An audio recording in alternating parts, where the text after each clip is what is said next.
Good afternoon and welcome to the Lineup Daily. I'm Johnny Archer and we are giving you the news you need to know in just 5 minutes. Let's send things over to Robert Johnson and the First Alert forecast. Robert. Hey there, Johnny. It is wetter and warmer out there today compared to yesterday. A wet Broad Street as we overlook City Hall in the distance. 52 degrees. That's 11 degrees warmer right now compared to this time yesterday.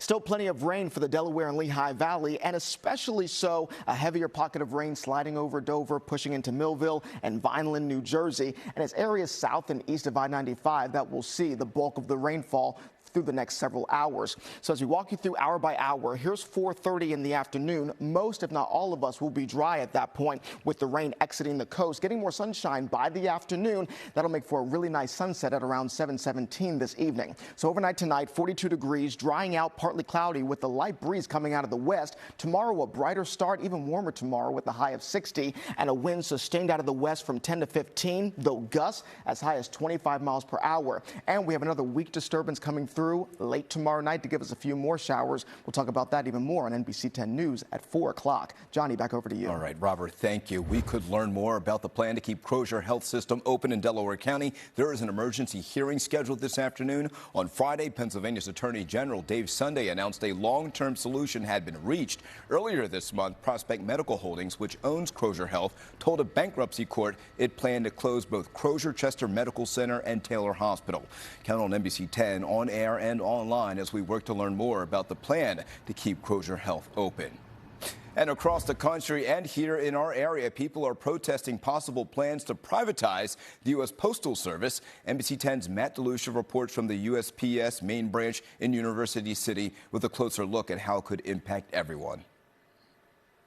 There are concerns about costs going up and also services being cut. Now, the U.S. Postal Service was founded in Philadelphia back in 1775. Ben Franklin was actually the first postmaster general, and there is some worry about what will happen if the agency becomes privatized. So what do we say if they try to privatize us? Hell no! Again! Hell no! Wearing shirts and holding signs that say "Fight like hell," postal workers there rallied in Torresdale yesterday. Just one of those protests that happen across our area and across the country. And here's what they are protesting. President Trump has talked about putting the U.S. Postal Service under Commerce Department control. The president argues that would help the agency run more efficiently and save money. The letter carriers union, meantime, worries about the loss of jobs and also how the changes to the Postal Service would impact small businesses and residents everywhere. We're the best at what we do. We push more mail than the next 5 countries put together. Now, there's been no definitive action yet from the White House, and anything that would change the U.S. Postal Service would need an act of Congress, according to the Constitution. In University City, I'm Matt DeLucia, NBC 10 News. There is a push to make housing more affordable in Philadelphia. Mayor Sherrell Parker and the city council met earlier this morning to go over the mayor's plan to lower housing costs. The initiative includes creating and preserving 30,000 units of housing. Parker says also her administration will issue $800 million in bonds for housing. And PennDOT is providing extra resources to help you get a real ID. Today, they are hosting Real ID Days events at 2 locations in our area, the Whitman Plaza Driver License Center in South Philadelphia and the Lehigh Valley Driver License Center in Allentown. That event runs now until 2 p.m. You also need a real ID or a passport to board domestic flights and enter certain federal buildings like courthouses starting May 7th. And happening today at the Jersey Shore, the Atlantic City Aquarium is set to reopen. It's been shut down to the public for the past 5 years for renovations, and you'll soon be able to see sea turtles, a tropical reef, and there's even some touch tanks for the kids. Doors open today at 12:30. Then starting tomorrow, the aquarium will be open from 10 to 5. And that's the Lineup Daily for now. We're back again with more news and weather in about 30 minutes. And be sure to stream the Lineup Monday through Friday on Peacock and Roku. It has everything you need to know to stay current and connected. And remember, you can always get instant updates and alerts on the free NBC 10 app. I'm Johnny Archer. We'll see you in a bit.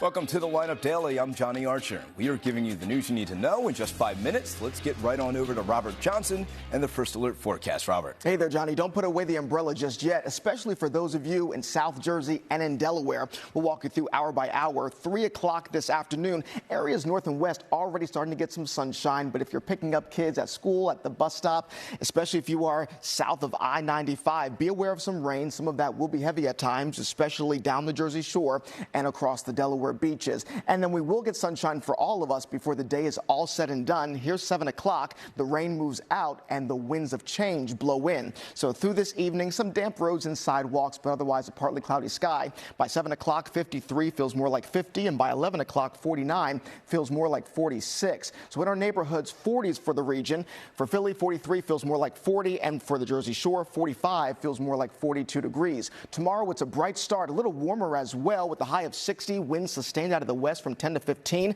gusting up to 25, and we will watch for a few more showers come late tomorrow night. Johnny, back over to you. Robert, thank you. It is lunchtime, and today is National Cheesesteak Day. And to celebrate, Delco Steaks held their annual Cheesesteak Bowl in Broomall yesterday. Competitors trying to eat as many foot-long cheesesteaks as they could in 10 minutes.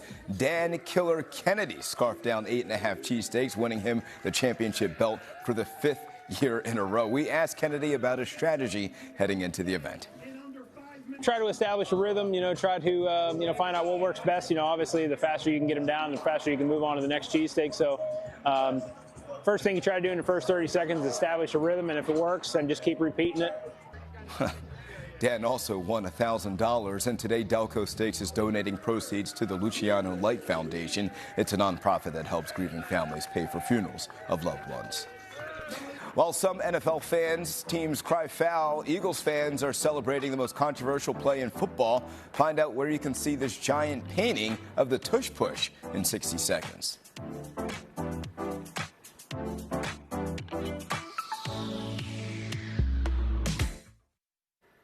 The Phillies played their final spring training game today against the Tampa Bay Rays, and this Thursday is the season opener against the Nationals. Unfortunately, the Phils will start the season without one of their top pitchers. Left-hander Ranger Suarez will open the season on the 15-day injured list. He hasn't pitched since March 15th because of lower back soreness. This means Taijuan Walker will make his way into the rotation. He had a frustrating season last year, not playing well, but manager Rob Thompson says he's gotten better this year. And a reminder, you can catch opening day right here on NBC 10. Join us at 3 o'clock Thursday for our Welcome Back Phillies special. We have exclusive interviews with players and Phillies chairman John Middleton. And then first pitch between the Phils and the Nationals is at 4 p.m.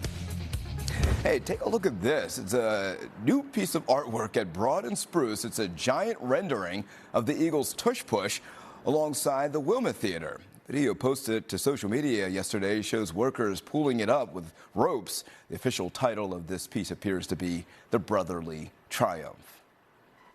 And that's the Lineup Daily for now. We'll be back again with more news and weather on NBC 10 News at 4. And be sure to stream the Lineup Monday through Friday on Peacock and Roku. It has everything you need to know to stay current and connected. I'm Johnny Archer. Have a great afternoon.